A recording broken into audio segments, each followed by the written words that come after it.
What does this mean? This means, let us look at the following picture.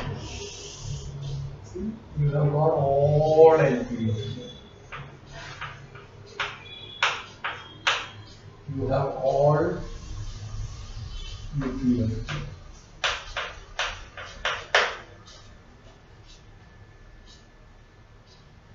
Now, the supremum of LPF is something like this, and the infimum of UPF is something like this, and what we are going to say that they are different, or what we are assuming is that they are different.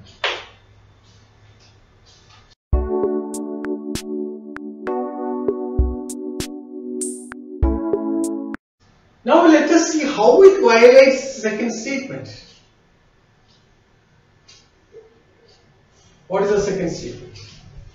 The second statement is that for every epsilon positive there exists a partition P of AB such that UPF minus LPF is less than epsilon. What will be the negation of that? Look at the negation of that. What is going to be the negation of the second statement? There exists an epsilon such that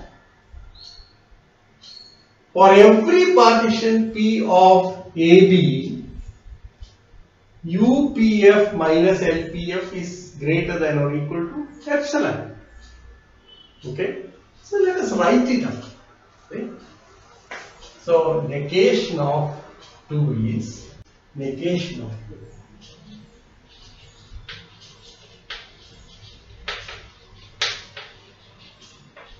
I am doing it elaborately because I thought that it will help you to straighten out everything. Just critically look at all the statements I make. Negation of 2 is that there exists epsilon positive such that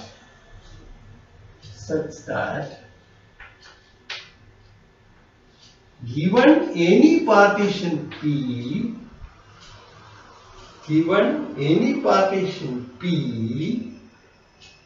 of, you have UPF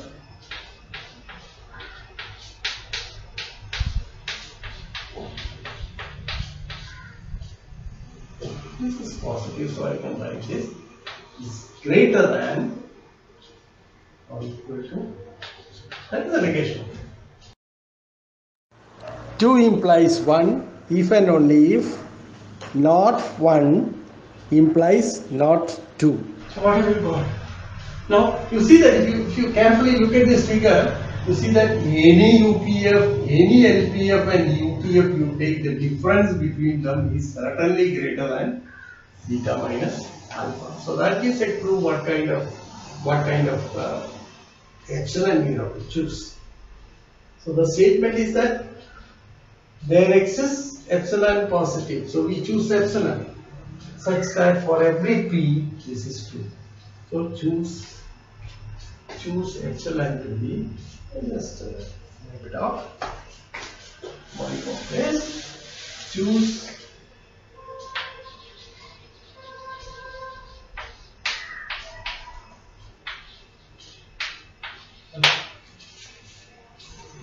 even small, doesn't matter.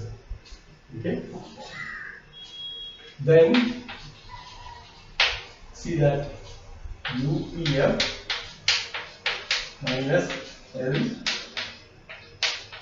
is certainly greater than. You can see the figure. Okay. This is true for every.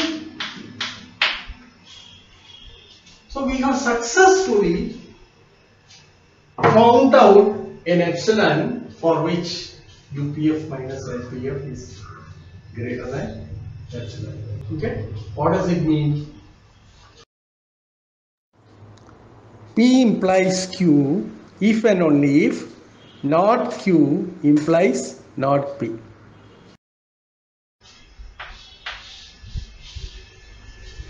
So where did we start? started with not 1. Okay, this is suppose 1 is not. So we started with, so we have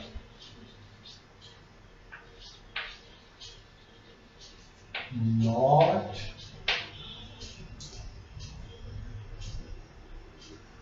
1.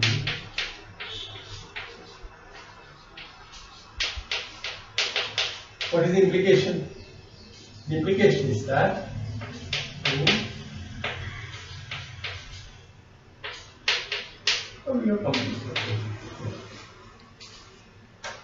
I suggest that you carefully think about this proof. So here we have used the following. That is, instead of, we have used this fact that P contained in Q if and only if Q complement is contained in P complement. This is the important part. So we assume 1 is not true, then 2 cannot be true. Okay? Earlier we proved that if 1 is true, then 2 is true. If 1 is not true, then 2 cannot be true. Together it means that the second implication would give you 2 implies whenever 2 is true, then 1 is true. So together it will give 1 if and only. So I just leave it to you to prove the third part. But look at these kind of arguments. Okay, these are called the contrapositive arguments. So we have used contrapositive arguments. It's a typical case of using positive arguments, which we often resort to in mathematics. This is sometimes very easy to build up such an argument. Okay, so we use what is called a contrapositive argument. Okay, so we have completed that work on that. Now what I want to do is to give another result, which in a way is an equivalent of this Riemann. These are all, make your life simpler to apply the result. So let f from AB to R be a bounded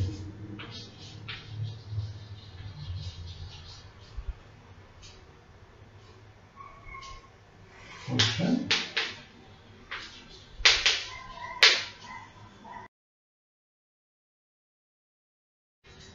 the following statements are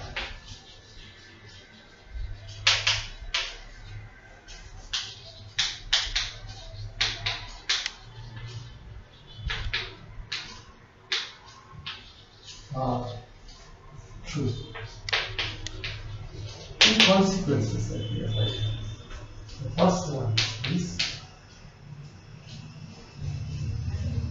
first one is that there exists a sequence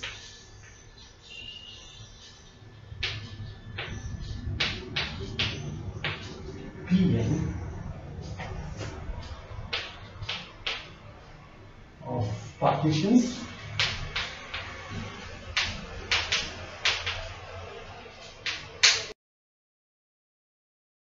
of AB such that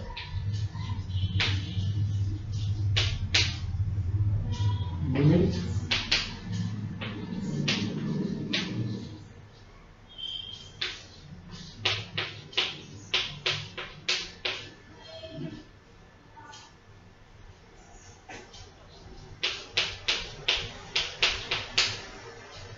equal to 0, then f is Riemann integral, and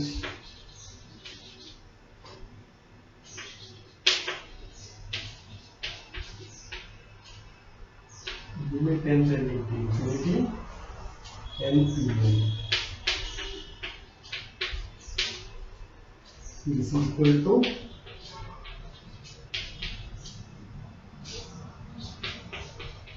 Riemann integral of f is equal to limit n tending to infinity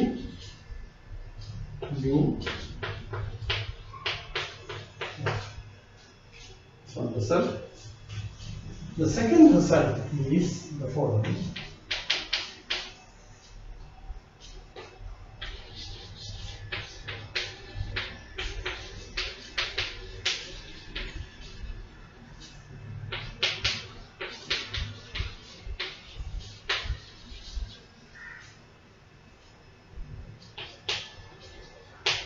There exists a sequence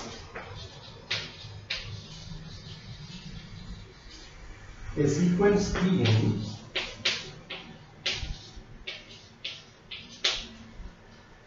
of partitions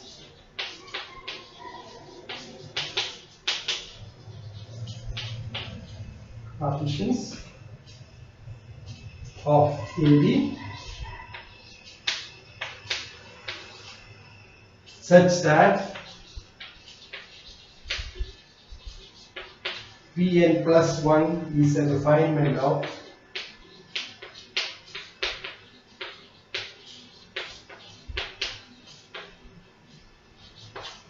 Pn, and what is the norm of Pn? Norm of Pn is the minimum of the distance between the successive points in the partition. For instance, you take if x1, x0, x1, x2, etc. xn, I'll write it out. Okay. This goes to 0 and maximum, not minimum, but maximum. Limit n tending to infinity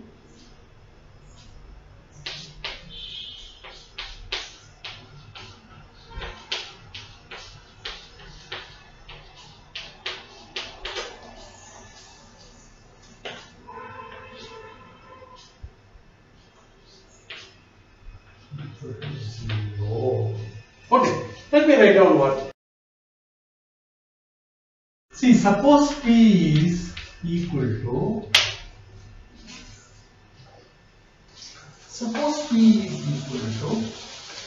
the partition x0, x1, x2, etc. The set of points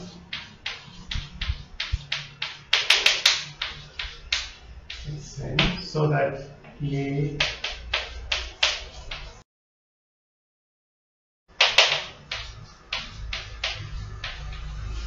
equal to B. Then, see, we have the distance between these two, and you see this is xi minus xi. And you see that norm of P n you write as the maximum of over I distance of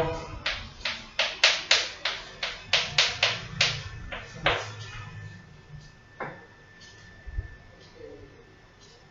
think I said minimum earlier, that's a mistake. Okay, right? So if the maximum goes to 0, then it means that the distance between these partitions, these partition points go to 0. What is it? Okay, right? So that what you are doing is you are increasing the number n so that We are taking points closer and closer. Okay, that's it. Okay. So now you try to understand the statements and then try to prove these results. Okay. So I leave it to you to do that. This is just basically exercise for you. Now let me just, before I conclude, let me do a couple of examples. So I don't want to prove theorems for you, because it's not something to prepare you to write an exam, but more to prepare you to learn the subject. So you have to do it. Settle down and work. Put your hand on, get soil, and then learn the art. So we look at the examples.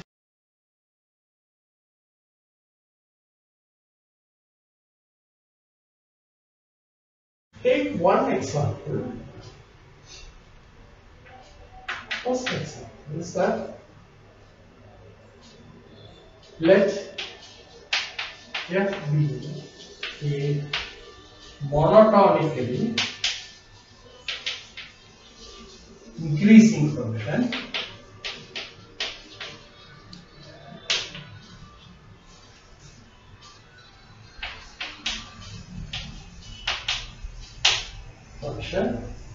with fx greater than or equal to fy. Now this means if, what's the meaning of that? So see, the graph of the function is something like this. Between a and b you have something, I mean not necessarily positive, but it could be even down here, so something like this.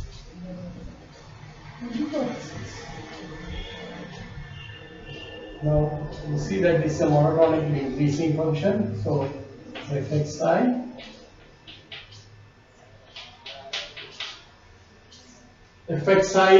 is greater than or equal to and this one.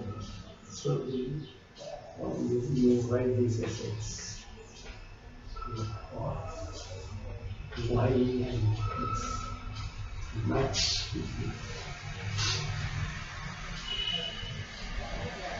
Okay.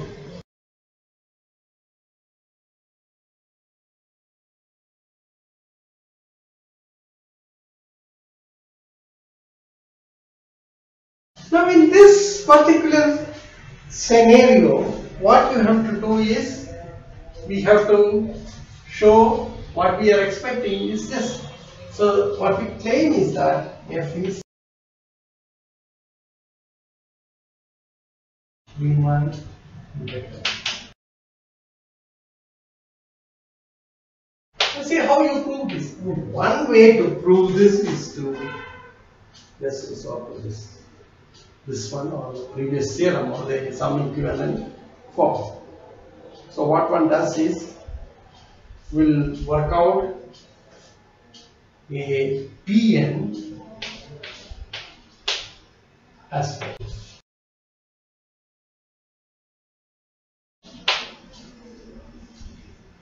So you choose x0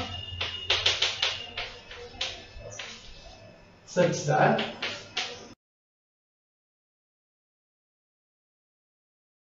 equal to b minus a by, what you mean by this? You are choosing a regular partition. Regular partition means between all these different mesh points that you choose, you keep the same distance. Now you can compute for this computation, because we are using monotonity here. Calculate this. Needs a little bit of computation, and show that I'm putting a few steps here, so you have to fill in the steps. This is equal to b minus a by n fb minus fa, which is equal to k by n, where k is equal to b minus a into FB minus FA. K is a constant. So what does it mean? It means that as n increases, n tends to infinity, this goes to 0. Therefore, f is Riemann integral. We are making this particular thing. So we found a sequence of partitions Pn with this property. And here we have used monotonicity. In this step we have used monotonicity. Right? So I leave it to you to work out the details. I think I conclude this lecture with this example. Okay? So what we infer is that all monotonically increasing functions on the interval AB are Riemann integral. So also, if you replace the increasing by decreasing, then you see that all monotonically decreasing functions on the interval AB are also Riemann integral. What is the conclusion? There is a huge class of functions which are Riemann integral. This is the important point. So we have defined some concept and you are asking, do you have enough examples? The answer is yes, you have plenty of examples. In fact, a huge class of functions called the monotone functions which are Riemann integral. Now in the next example, what we try to prove is that all continuous functions on the compact interval AB are Riemann integral. So that would give you a huge class of functions on the interval AB which are Riemann integral. That's what we have to do next. Okay, thank you very much.